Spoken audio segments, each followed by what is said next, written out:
Hello everyone, నేను మీ Ganesh. Finally day 1 Vizag to Ladakh May 15th. ఆ రోజు 3:30 AM అయితే లేచిన వెంటనే నేను ఒకసారి అన్నీ డబుల్ చెక్ చేసుకున్నా. ముందు రోజు నైటే రెడీ చేసి ఉంచిన డ్రెస్ని మొత్తం అంతా చెక్ చేసుకుని నేను వేసేసుకున్నా. తర్వాత పెరుగన్నం తినేసా. మళ్ళీ ఎప్పుడు ఛాన్స్ దొరుకుతుందో. నేను అంటించిన స్టిక్కర్స్ సరిపోలేదని ఇంకొన్ని అంటించారు మా డాడీ. తర్వాత నాకు దిష్టి కోసం ఒక బ్లాక్ థాడ్ కట్టారు కాల్కి. దేవుడి దగ్గరికి వెళ్ళి దండం పెట్టుకొని వచ్చేసాను. తర్వాత లేట్ అయిపోతుందని ఫుల్గా తిట్టేస్తున్నారు నన్ను. అప్పటికే ముహూర్తం టైం అవుతుందని.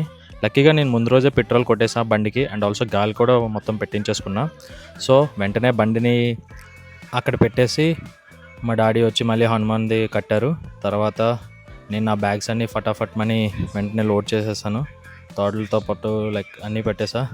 రెడీ అయిపోయాక ఇదేంటి ఇప్పుడే మోయలేకపోతున్నా, అక్కడే మోస్తారని చిన్న జోక్ వేశారు మా డాడీ. తర్వాత నిమ్మకాయలు పెట్టి స్టార్ట్ అయిపోయాను ఇంకా ఇంటి దగ్గర నుండి. అయితే కరెక్ట్గా 4:45కి ముహూర్తం అంటే నేను కరెక్ట్ 4:45కే స్టార్ట్ అయ్యాను. తర్వాత అక్కడ ఉన్న లోకల్లో ఉన్న టెంపుల్స్, భూలోకమ్మ టెంపుల్, ఆంజనేయ స్వామి టెంపుల్కి వెళ్ళా.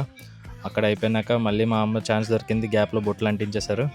తర్వాత ఏంటో ఎప్పుడూ లేనిది చాలా చెమటలు పట్టినాయి నాకు ఆ రోజు మాత్రం.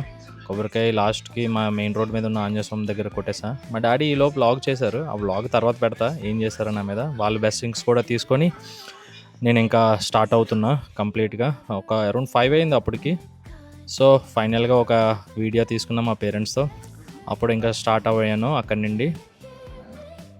ఇంకా లాస్ట్ మళ్ళీ అమ్మ ఎదురొచ్చింది. అమ్మగారు ఎదురు రాగానే నేను ఇంకా స్టార్ట్ అయిపోయా. మా పెందుతు ఫ్లైఓవర్ మీద నుండి ఇంకా అలాగా టువర్డ్స్ అనకాపల్లి, హైదరాబాద్ స్టార్ట్ అయిపోయా.